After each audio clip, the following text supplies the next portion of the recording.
This podcast is brought to you by the American Enterprise Institute. If you like what you hear, please subscribe, rate, review, and share. Thanks for listening. Here's our show. What in the hell's going on? What the hell is going on? What the hell is going on? I don't know what the hell he's talking about. You don't have to know what the hell is on it. What the hell's the matter with these guys? We don't know what's going on. What the hell's going on? Who in God's name knows what it's all about?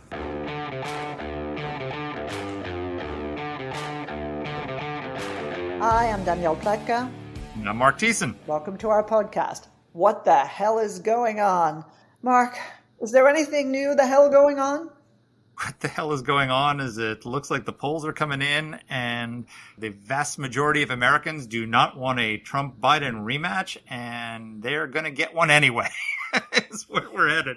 It's just mind-blowing, isn't it? It is. The American people don't get their say, I guess, in terms of picking each other party's candidates, but they sure will get a say in November. And so we're trying to figure out what the hell is going to happen in November. And, when you have an election like this where people don't like either candidate, don't want either candidate, they have a lot of contradictory views. And Mark Penn, he runs the Harvard Capps Harris poll, I think is one of the most interesting pollsters out there because he asks questions that nobody else is asking and gets answers that nobody else is getting. But he's got a new poll out. And it shows that 56% of Americans think Donald Trump has committed crimes for which he should be convicted. 56% think he'll be a dictator. 50% think he's a threat to democracy. And 53% are going to vote for him over to 47% for Biden. So he beats Biden by 6 points. That's where America is. That's a snapshot of the good old USA in 2024, Danny. It schizo. It just is. And look, I understand, and Mark talks about this much more eloquently than I will, but I understand that people can hold different views. They can say to themselves, I think Donald Trump is a dangerous man, but I think Joe Biden is worse for the country, right? And therefore, I'm going to vote for him. So, okay, you can understand it a little bit. The part that I find so bizarre is this, hating on both the candidates and nonetheless voting for them. How is it that you turn around to your wife or husband or partner or whatever it is and say, honey, I don't want to see Joe Biden or Donald Trump in the White House, and then you walk out on Tuesday morning and vote for one of them? Well, I don't think that's what's happening in the primaries. I think that's where people are going to be in the election, and that's the thing. What I keep trying to explain to you, Danny, is it's a binary choice, and you're going to go into the voting booth and have to choose between the two of them. No, I'm not. Or not. Or you can not vote, or you can write somebody in. You got plenty of options, but most people will actually make a choice between the two options on the ballot, unless there's a third option, and we get into that with Mark. But look, the reality is that Joe Biden, first of all, most people, one of the interesting findings that we didn't really get into with him, with Mark, is that 57% think that they liked things under Donald Trump's presidency. They think they liked his policies. They thought he did a good job as president. And that's hard to argue with when you see the disaster that has unfolded over the last 3 years in this country. Joe Biden is the single most unpopular president in the history of presidential polling, going all the way back to the end of World War II. What's fascinating about this is that Joe Biden hasn't really been present, right? First, he was in his basement during the campaign, and then, he works a real nice, pleasant little short day, doesn't give speeches, doesn't give press conferences, doesn't give interviews, skip the Super Bowl, et cetera, et cetera, et cetera. But nonetheless, despite the fact that he hasn't been out there offending people, his policies are so offensive to people that they still prefer Donald Trump. I think that's fascinating. They see enough of him, freezing in front of the camera, not being able to remember the name Hamas when he's talking about the state of the ceasefire negotiations, talking about dead leaders that he just talked to the other day who've been dead for, anywhere from 4 to 20 years. And he's, so the 86%, according to a Reuters Ipsos poll, 86% of Americans think he's too old for a second term. And he's got double-digit disapproval on every issue except his handling of COVID, which nobody cares about anymore. Even the CDC. But a lot of Republicans look at that and say, okay, well, it's over. We're going to win. And I got 2 words for you. Senator Fetterman. The reality is the voters have shown that they will elect a Democrat who had a stroke if they don't like the alternative. And Donald Trump is almost as unpopular as Biden. And so voters are going to have to make a choice between two people they don't want to be president, and one of them is going to win. In all likelihood, Joe Biden could get another term. It's entirely possible. Donald Trump could get elected. It's entirely possible. But this is going to be one of the most unusual and painful election seasons that this country has probably ever experienced. I was talking to my brother about this morning because he said, I just don't understand how, right, he lives in Massachusetts, so he's become a little bit infected with the bug that exists in Massachusetts. And he said, I don't understand how it is that people can know what they know about Donald Trump and still support him. And I tried to explain to him, first of all, people don't pay attention like we do. They don't live in, they're not reading the Boston Globe or the New York Times or, living in Washington. I asked a friend of mine who lives in New York how much he talks about politics, and he's a journalist, and he said, never.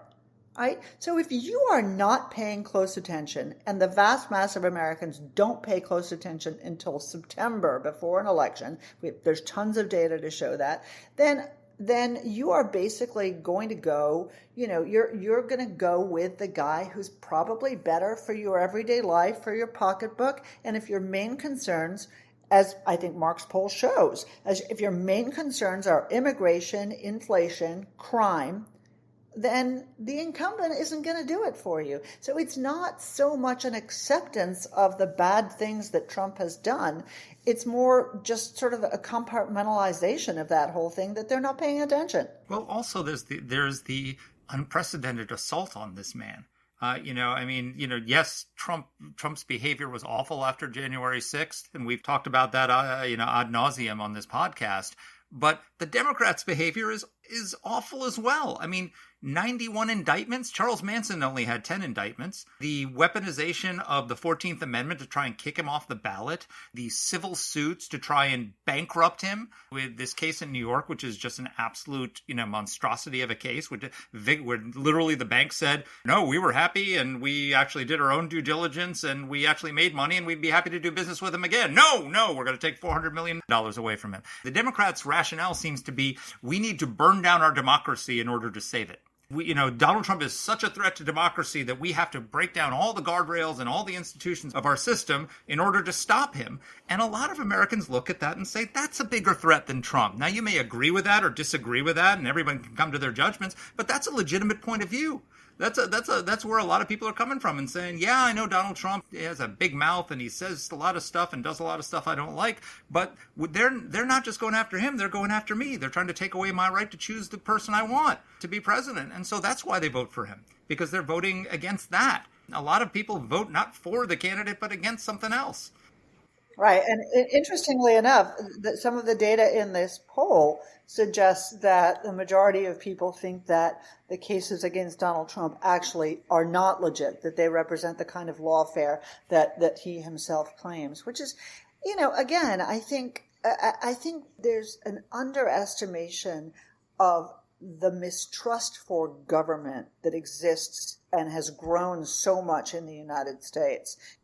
There were so many bad decisions made during COVID. Government did so many bad things to us, distributed so much unnecessary money, kept our kids out of school, that when they when they use the courts to go after Trump for certainly in some cases very legitimate, in other cases less so reasons, that people don't like it. And even people who don't like him don't like it. I think that's something that a lot of people, especially people in the elite press, fail to appreciate.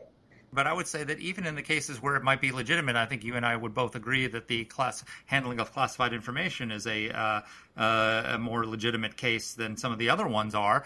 Joe Biden, would have been prosecuted for this or after he left office if the special counsel hadn't determined that the jury would find him to be a genial, well-meaning elderly guy with memory problems. Remember the pictures of all the pictures of classified documents in Donald Trump's bathroom? Well, they had pictures of classified top secret documents in boxes in Joe Biden's garage. And people look at that and say, so Trump gets, indicted for this, but Joe Biden gets off scot-free because he's a genial, well-meaning old man. I mean, of course, there's the difference between the cooperation and all the rest of it. There's legal, but Americans look at that and just say it's a double standard of justice, and so they rally around him. And guess what? The Democrats want that. They wanted the Republicans to rally around Donald Trump because they want him to be the nominee. Because if Nikki Haley was the nominee, according to the new Marquette poll, she would crush Joe Biden by 18 points.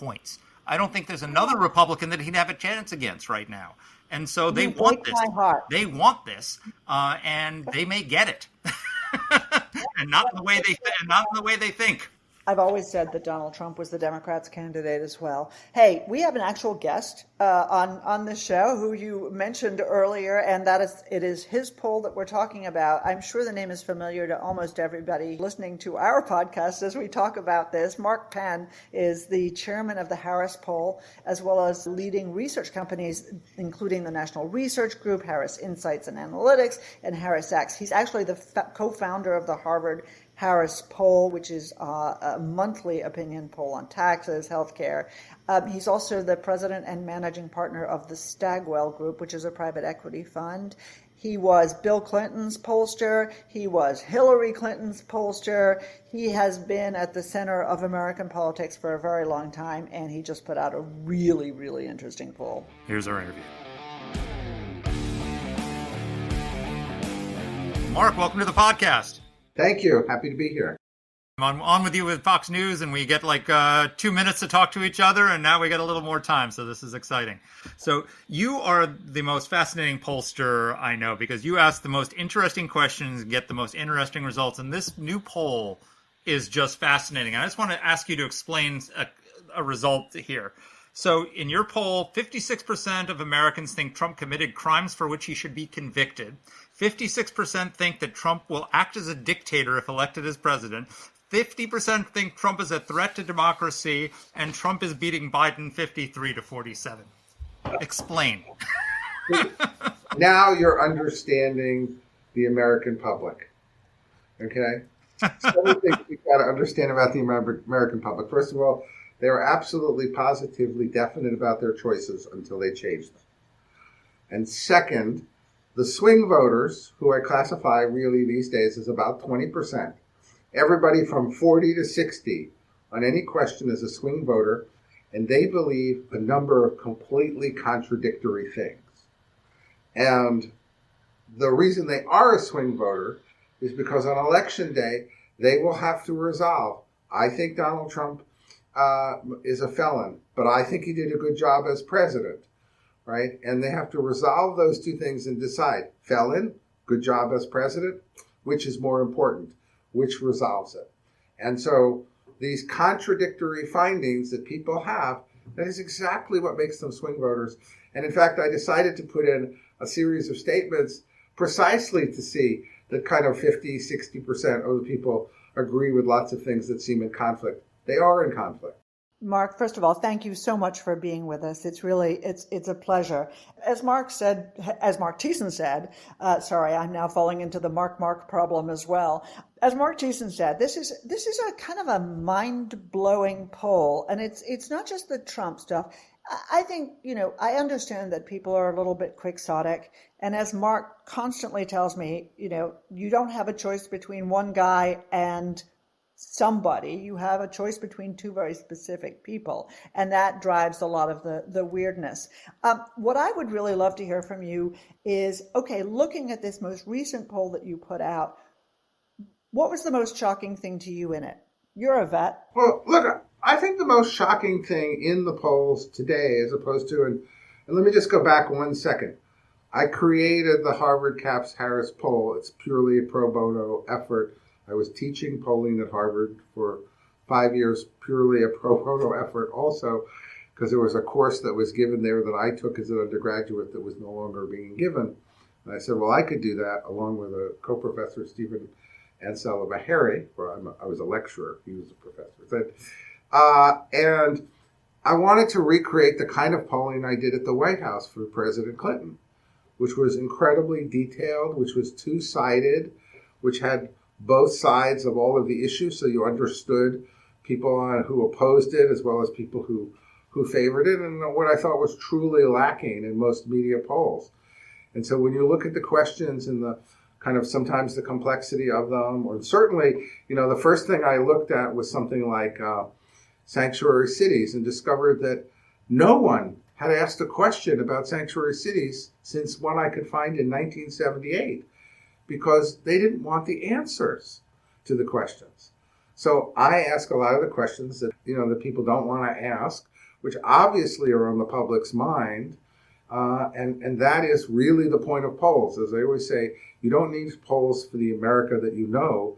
You need it to see the America that you don't know. So now back to which was your finding you asked about? I actually asked you, as somebody who really has been immersed in this, what blew your mind? The most remarkable finding is just simply how immigration has become the top issue. I mean, I've been polling really ashamedly for like 40 years. And except maybe during 9/11, and except for some sporadic time, the economy is always the number one issue, and you just sort of drone on about the economies. And to see immigration kind of climb up the ladder, it was somewhat important. Republicans cared about it. Independents started to care about it. All of a sudden it hit the cities, Democrats care about it. It's remarkable that this issue, which, as you recall, also it seemed like Donald Trump seemed like an outlier on immigration, and he is now the mainstream. Just to dive into these numbers for a second. So one of them was, do you approve or disapprove of the job President Biden is doing on immigration? Right. Obviously, you get sort of a slim 12% for Republicans. Democrats are not exactly a robust majority here. They're 64%, and independents only approve at 28%. And all of the other questions that you ask pretty much mirror that.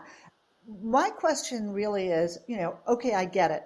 Sanctuary cities, Chicago. I get it, Texas and Arizona. I get it in New York, where some of these illegal immigrants have been bussed by some of the border people. But this isn't an issue that affects all 50 states. I mean, Alaskans are not being bothered by this. No, I think that it has climbed up the ladder because of two principal concerns. Number one, some people are getting free stuff that either I'm not getting or that I'm paying for. And that angers the American voters a great deal. I have a question, an interesting question. What angers you more, basically? I haven't run it recently because it always comes out the same. Are you angered more by rich people who have too much, or by people who get things, free stuff from government that they don't deserve? Americans care far more about the second. If I went over to England or the UK, I'd probably get people caring more about those who are they call posh, right? But so I think that underlies it. And the second thing is crime. I think the murder of the nursing student is just one of those events now that is kind of searing through the public as, I can't believe how that, he went here and then he committed a crime there and then they let him out in New York and then he killed somebody. And I think those two elements really underlie it, which is they're getting stuff I'm paying for. And boy, this is becoming a serious crime issue. So you've advised Democratic presidents, and so you've been in these meetings in the Oval Office and other places. The Democrats saw in 2016 that Donald Trump rode this obscure issue, as you called it, of illegal immigration to the White House and had an upset victory against Hillary Clinton, who is somebody I believe you supported. And then 4 years later, they take back the White House, and the first thing they do is unleash the worst border crisis in American history. Why would you do that and then be surprised that Donald Trump is beating you in the polls 4 years later?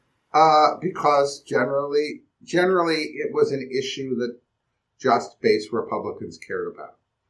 And since it was an issue fairly limited to base Republicans, it wasn't really affecting many votes out there. And I don't think, I had another question, which I didn't repeat in this one, that I was asking for a while in the beginning of the administration, which was, how many people do you think are coming across the border illegally?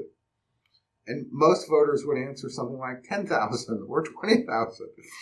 So the fact that it was hundreds of thousands was factually so far removed from what their thinking was that's also why it was a generally obscure issue in the public's mind, even though Fox News and the Republican right, I think, carried it for a long time. It wasn't until Abbott moved people to the cities and the cities suddenly said, I need 50 million here, 100 million here, that people realized, I don't even know how Texas has survived over the last number of years as a state, given what the enormous bills, have to be for absorbing that large migrant population. So I think you see that. So that is what surprised me. That is what we see coming up. It is now an issue that reaches beyond kind of core Republicans and the administration. I don't think the administration ever expected that the issue would ever get that big. And they spent a long time just saying the border was sealed. It's not an issue. These are not the droids you're looking for. And it seemed that everybody bought that until about, 6 months ago? So I want to ask you about an issue that if you had pressed me, I would have probably said would have been number one. And it's close to number one, but it surprises me that it isn't. And obviously that's inflation. The other thing that surprises me is that the White House, to my mind, has had an extremely inept economic messaging effort. This Bidenomic stuff, inflation is getting better, but core inflation that people are facing at home is obviously not getting better. Why am I misperceiving this, or am I misunderstanding? Is inflation as important to people as I think it is, or not really? Well, no. I mean, inflation has been the biggest issue until immigration took over here. And I think, again, before the immigration issue, the whole inflation thing, when you look at it, about 62% of the people think the economy is moving in the wrong direction. A lot of people are unhappy. Fewer people think there's going to be a recession now. So I think there's some easing of the issue. And if you go back, the summer before last was really the high point of economic discontent. And since then, there continues to be general economic discontent, but it is not as intense as it was. It seems like almost the silver lining of the immigration thing moving in the first place is that inflation and the economy have slipped in importance. But is it really just that immigration has surged because of what's happening, but the concerns about inflation are just as deep? And have people sort of baked this in? I mean, if you think about this, at the start of the Biden term, we had the highest personal savings rates in American history because of all the COVID money. And now we have the highest credit card debt, the highest, personal debt in history. It seems like people have just maxed out their credit cards. And so they're not going to give credit to the guy who forced them to max out their credit cards. And now they're just mad about immigration too. Is that more where we are? I do think there's been some easing of inflation as an issue. That the recent reports, the stock market is back up. I don't think it's gone as an issue. I think people see prices not increasing as fast, but they're upset about the general increase in price, particularly, of food. Gasoline, price increases have moderated somewhat. He's not winning the issue. He's got a 40-ish kind of rating on the issue in terms of satisfaction. But it has eased from the high point here. As immigration has moved sharply against him, the economy is moving slowly a little bit more in his favor, but still against him. I'm still struck.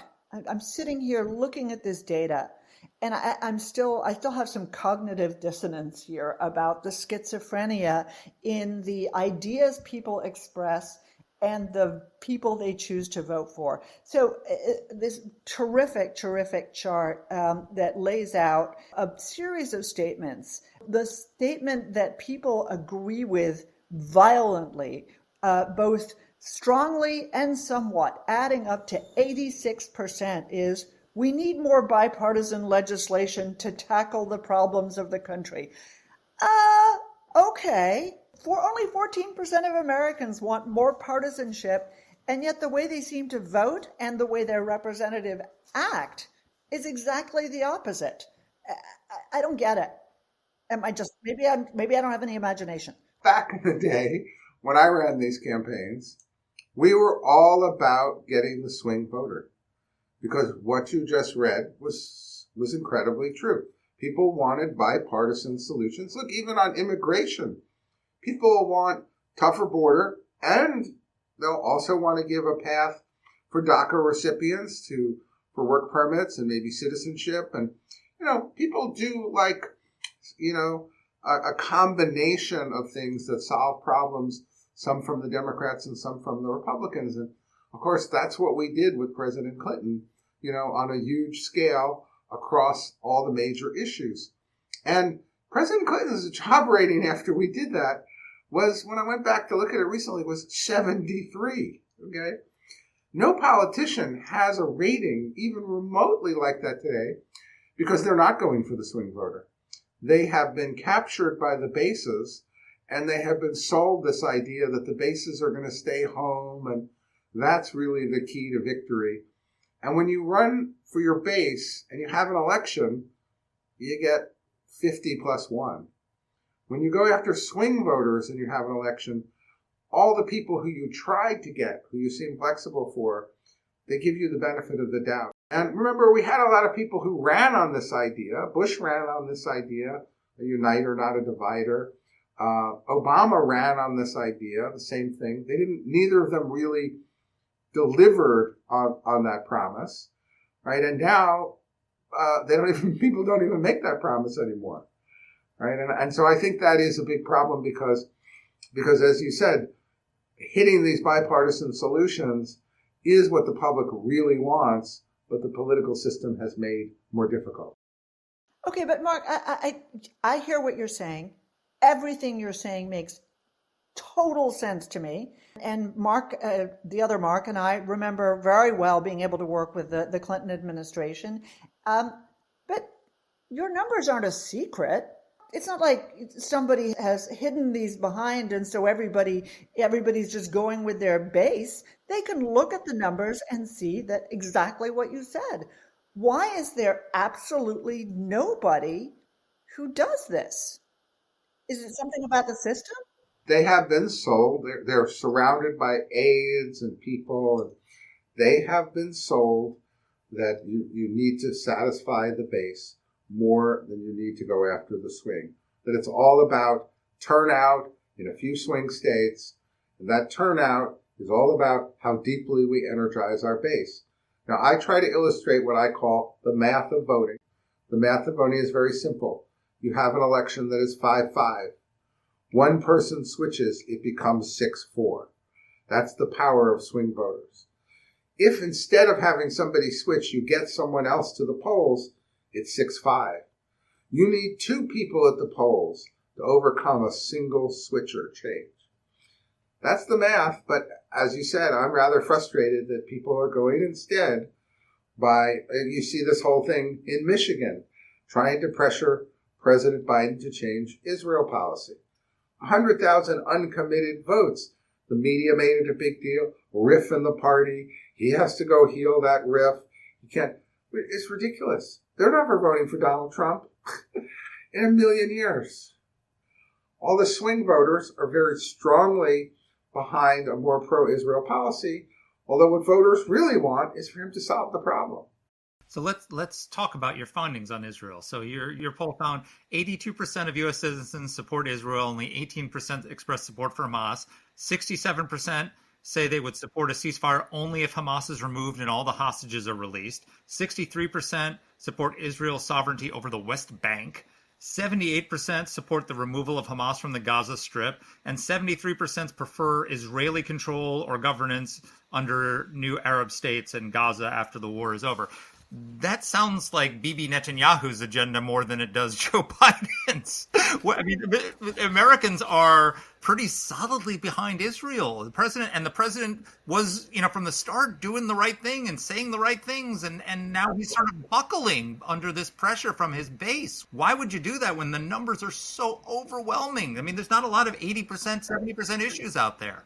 Exactly. Well, now, the interesting thing is, again, does anybody else ask the questions the way I do? No. All right? Typical. So my question says, are you with Israel or Hamas? Okay, the fact that even 17% of with Hamas is remarkable to me, given that they're a terrorist group, but that's what this war is about, right? And then there are questions about the ceasefire and dealing with Palestinian civilians and so forth in terms of what the right approach is. Most questions go something like, are you for Israel, the Palestinian people, or both? Okay? And then they show more people are for Israel, but then, of course, a lot of people are for both. But that's not the war. The war isn't Israel against the Palestinian people. Those questions are not really expressing the conflict that we have here. I mean, can you imagine if someone else had a question that was closer to mine, but then they put in a both or a neither, which they prompted for. They still got the same ratio, something like 48-7, but then they got all these people in this other bucket. So it looked like there was, or can you imagine if I asked you, like, during World War II, are you with the U.S., Germany, or both? Or neither? I mean, it's a ridiculous question. When two people are in a war, you're with one side or the other, okay? So and Netanyahu apparently picked up the poll because he was in the area. Because you know what? Nobody else asked 20 questions on Israel. They asked one question, like, or two, really, at most. And you know, when I probed it, there was a big problem with young people. Young people were divided, not as so much in the last month poll. Actually, what I found is more people over time. Actually, I thought they would leave Israel. They did not leave Israel. I think more information came out about the sexual crimes that were committed. That actually there was you know, more, I think, information that got out there about some of the Hamas atrocities, because public opinion has not shifted against Israel. It has remained steadfast. And also I understood what was going on in the college campuses, because particularly when we started, it was about 50-50 among 18 to 24. And then by the time you got to 65, it was 95. So there is a huge difference in the information that people have. There's a huge information generationally over Israel. But the bottom line, where are swing voters on Israel? They're very strongly behind Israel. And obviously, there's a play here by the left, by the same people who recently visited Cuba, to pull the administration's policy and trying to claim that he's politically hurt by his position. First of all, you shouldn't be seen as operating out of politics in terms of that. That's one of the most important rules of strong foreign policy decision making. You are the leader of the country. You have to lead the country. You know, everybody who listens to our podcast knows how I feel about this. You know, Mark and I are both very, very strong supporters of Israel and recognize this is a war between Israel and Hamas, or to a lesser extent between Israel, Hamas, and Iran. But what I don't understand is how the White House thinks this is their base. Their base, first of all, you know, historically, 75 roughly percent of the Jewish community in America votes Democratic. Now, that is a very small percentage of America, but a very high turnout percentage of America. And I'm not just saying anything you don't know. I'm just trying to set up my question here. Why is this that they believe that somehow alienating the 82% that are supporters and pandering to the 18% that's on the other side, even in Michigan, is a good strategy? Do you have any grasp on that? Well, I think we have seen among young people and more recent graduates a whole theory, in which questions the state of Israel, and the fundamental. And I think you've seen that spread into. I mean, would you have a large portion of the State Department sending protests to his original position? And I think you've seen that permeate.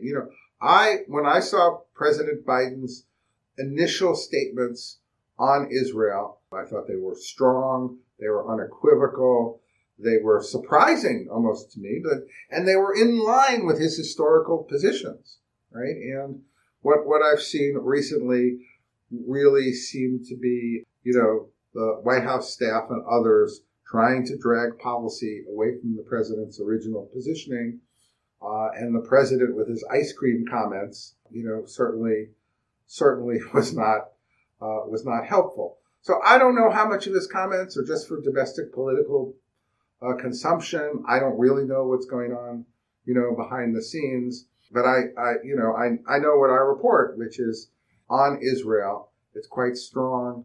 It's weak among the youngest generations that know the least about the Israel and the history and the conflict. And it's incredibly strong among those over 50 who've seen this movie before. So we'll see. I was glad they looked like they were playing with a UN resolution, and then they vetoed the resolution. And I think, it'd be good to get this aid across. But look, the president's got to lead in these things. He can't be dragged into a political situation. He's got to redocument his original position, as you see with the Ukraine. And something I've always observed is that America has an appetite for really tough direct action for about a month, and after that, the support typically tends to drain off because they're really concerned about domestic issues. I mean, to me, probably the second most interesting thing is when I array a list of issues, Israel is only 2%. Your typical American voter, frankly, isn't thinking about Israel at all. Well, this is why you need presidential leadership. The presidents we worked for, when they were dealing with foreign policy issues, would actually go to the American people and explain to them why these issues were important and ask them for their support and lead. That's how you deal with that. But I want to ask you about another vulnerability that for Biden. If you look at the 538 average now, he's the most unpopular president since Harry Truman. Only person less popular than him in most of the polls I've seen is Kamala Harris. Your poll had a fascinating question. You asked people, do you consider a vote for Joe Biden is really a vote for Kamala Harris because he will likely not serve a full second term? And 75% of Americans agreed with that statement. Not just the age issue, but what would become of the age issue, which is that really Kamala Harris is on the ballot. Is Trump going to be able to exploit that if he's the nominee? And is this a real problem for Joe Biden? I could imagine Donald Trump showing up at the vice presidential debate and saying, I'm debating her because she's the real nominee, and watching her try to chicken out of debating Donald Trump. I mean, this seems like a sleeper issue right now that Nikki Haley's been trying to raise without much success, but it'll come up, won't it? Yeah, look, it is a sleeper issue in the sense that, look, we don't know what this presidential election is going to turn upon. In the past, we've had the surprising result that when people don't like both candidates, that actually the issues become more important because the candidates' weaknesses cancel themselves out. And even though they spend 80% of the campaign attacking each other, which is what I expect here, it turns out that doesn't really matter. What matters is what people think about the issues. And we don't know to what extent it will turn about on Vice President Harris. 75% believe that she would become president at some point if Joe Biden is reelected. Whether or not that's a salient issue, that's up to the Trump and the Trump campaign to somehow make it a salient issue. I don't think it is at the moment, even though, I always talk about, just to divert for a second, I explain that negative attack ads and campaigns are of two varieties. One is when you take a fact that people already know and agree with and you make it important, and the other is when you give them new information. Right. And in this case, they kind of have the idea that she would be president. But what are the implications of that? That's going to be for the two campaigns to fight out on. One of the issues that I think a lot of Democratic strategists believe will be the knight in shining armor issue that rides to Joe Biden's rescue come November, that brings the turnout from young people who are alienated over Palestine or whatever, is abortion. And I was really surprised. Looking at your numbers, it's high. It's important to Democrats, but it's not the top issue. It's not the second most important issue. It's not the third most important issue. I think it's the fourth most important issue. And then obviously for independents, even less important. And for Republicans, we're really only looking at about 5%, which is, probably from a different perspective. Do you see them reading this incorrectly? We've talked about this with Karl Rove too, and he thinks the Democrats, over rely on this, that the miracles of recent elections have not been solely due to the Roe v. Wade, issues. I'm curious about how you see it. I think it's an important issue. I think the fact that it's not the most important issue doesn't matter. I think when you go back and you look at the suburban women's vote, that suburban women's vote, few people realize was generally in the past as much as 20 points Republican, right? And that vote is very susceptible to just as a matter of fundamental human rights. They believe it's a woman's body and she should have the choice. Even though, in fact, abortions are only about a third of what they were. Half of all abortions are in 3 states, California, New York, and Illinois. And most upscale suburban voters who are, I think, most affected by the issue, are not really the consumers of abortion, but they feel very strongly about this as a fundamental right. So I think it is a strong issue. I'll be curious. You can see that Trump knows that it is a strong issue, and he's tried to kind of stay out of the debate of that. And I think it continues to be an important part. And the Supreme Court I don't know what the Supreme Court really intended, but if the Supreme Court intended it to let the issue play out in democracy, it is. And it's playing out in a way where people are saying, you know what, I have questions about abortion. It's like I could find contradictory, but I think fundamentally they come down on a woman's right to choose. So let me ask you to explain a couple of other interesting findings in your poll and what they might mean for the election. So you asked, Republicans have moved too far to the right for me. 57% agree with that. Democrats have moved too far to the left for me. 69% agree with that. We need a new president. 82% agree with that. We need new figures to run for president. 77% agree with that. What does that mean for a no labels bid? And I know your wife, Nancy Jacobson, you're not involved with no labels, but your wife, Nancy Jacobson, is one of the leaders of the no labels movement. I interviewed Nikki Haley this morning, and she said she's not running on a no labels ticket. She gave a very Sherman-esque, I'm not doing that. Is there a path for it's like, Ahab and the whale usually with these third-party candidates. They never really seem to go anywhere. Is this a unique year? Is this where a third party could take off and actually win the presidency, or is this sort of an unlikely scenario? Well, first of all, becoming president for anyone at any time is an unlikely scenario. Donald Trump, seriously, president, Jimmy Carter, Barack Obama, all of these folks started out as long shot presidential bids. And so I always call being president a low probability profession, even for the person who has the highest probability. So, it doesn't happen until it happens. You're right. My wife runs no labels. She's going to come out with whatever she comes out with. I can tell you I did poll for John Anderson. I certainly am familiar with the openings for a new party. And for a long time, people, moderates in the country, and 38% of the country is moderate, have been dissatisfied that the parties are not serving their needs. And, I always, liken it, if there's an ice cream store and your choices are only, vanilla and chocolate, then it's not surprising that you choose vanilla or chocolate, because you're not giving people Rocky Road or strawberry or any of the other things they might really want to have. And I think that in politics here, the moderates have gotten more and more frustrated. When you cite those people, those statistics that you did, that means most swing voters think the Republicans have gone too far to the right, the Democrats have gone too far to the left, they're unhappy with their current choices. Most people are unhappy with the economy. And I've got 2 candidates here who seem to spend their time working on their bases. So given that, there is pretty much a significant opportunity for the right candidate with the right financing, with the right profile. I don't know whether there will be one or not, but if you ask me, it's always a low probability that anybody's going to win. Is there an opening here for somebody to come in and say, this system is broken, I have the answer? Abraham Lincoln was a third-party candidate. The Republican Party was the no-labels party of 1860, and he won with 39%. So, you actually win the American presidency with something like 34, so you don't need 50%. You don't even get 50%, most times. Let's follow up on Nikki Haley. So, I mean, she's getting a significant number of Republican votes. Is that a problem for Donald Trump? That, he's basically the Republican incumbent.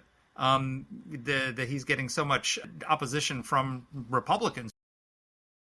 Well, it's really interesting. When Trump originally showed up on the political scene, he was the outsider candidate against the Republican establishment and against conservatives like Ted Cruz.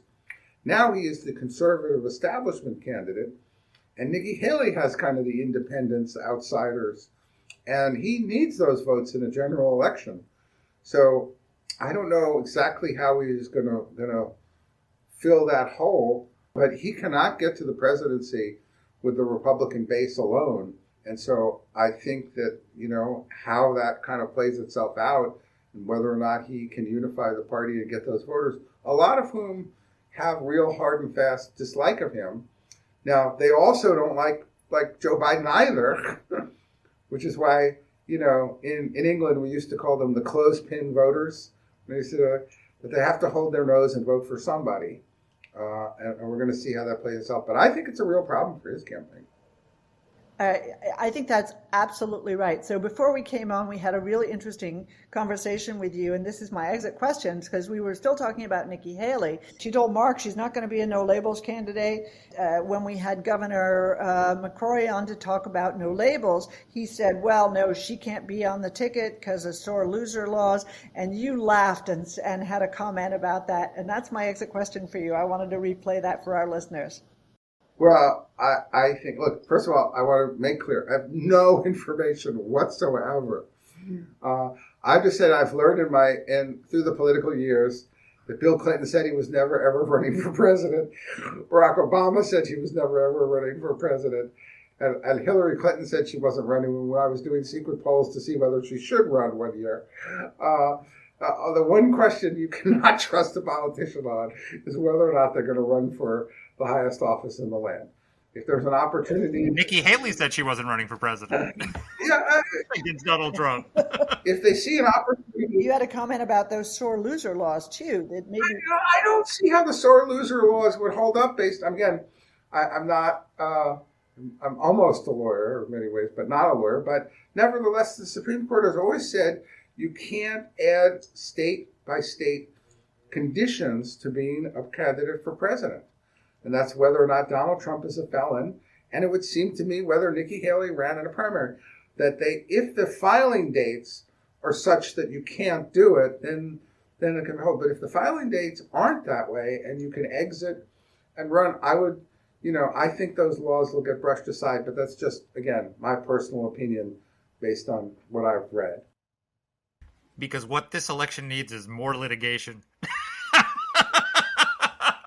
Mark, you are, as always, informative. You ask all the most interesting questions, and I enjoy being on Fox with you, but I enjoyed having an extended time to pick your brain and get your wisdom. Thank you so much for joining us. Thank you. Really fascinating. Thank you. Great to talk to you both.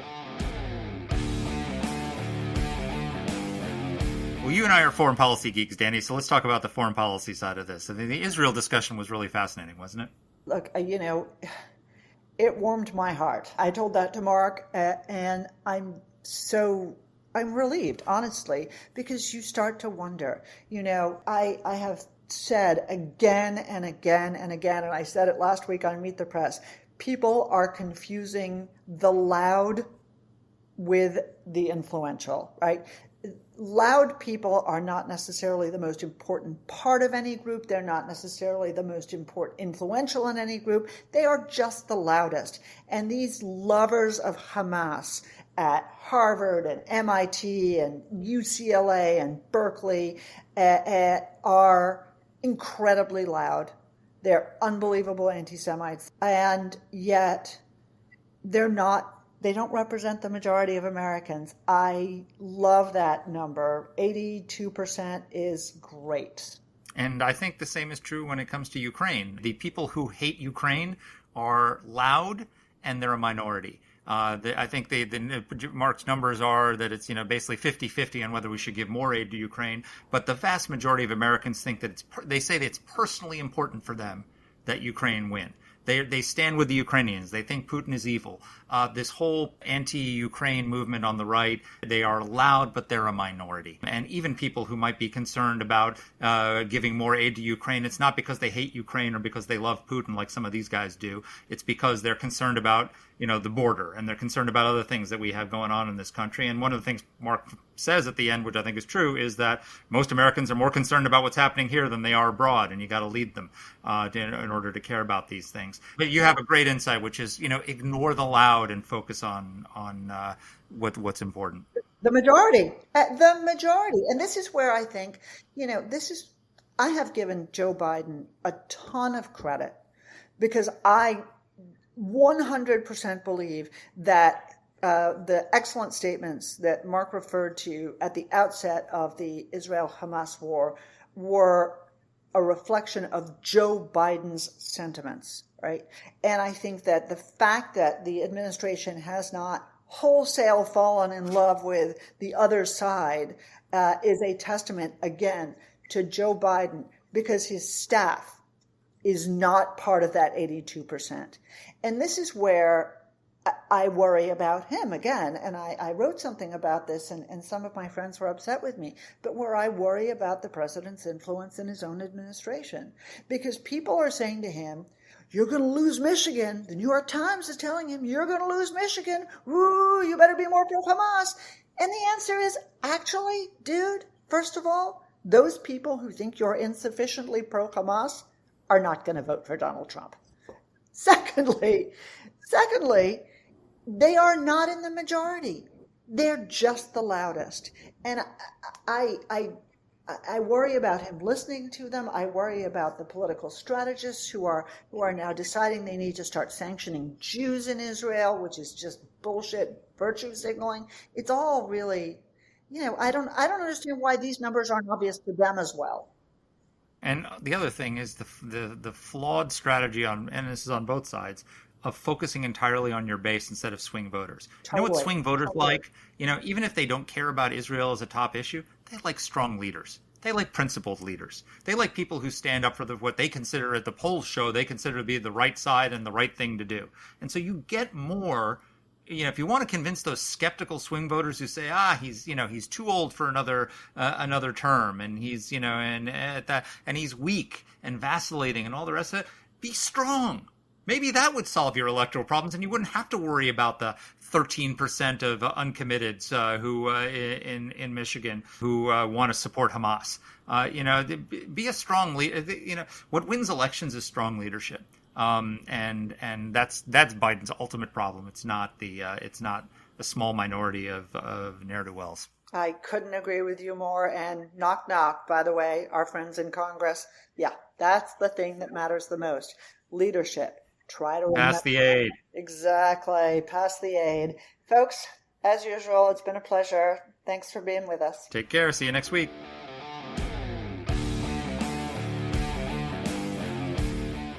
Let us know what topics you'd like us to cover. You can get in touch with the show by emailing us at whatthehell@aei.org. Or you can reach us on Twitter. I'm at @dpletka. And I'm at Mark Thiessen. That's Mark with a C. Please rate and review the podcast. If you like the show, please subscribe, share it, comment on Apple Podcasts, or wherever you're listening to this. Thanks for listening.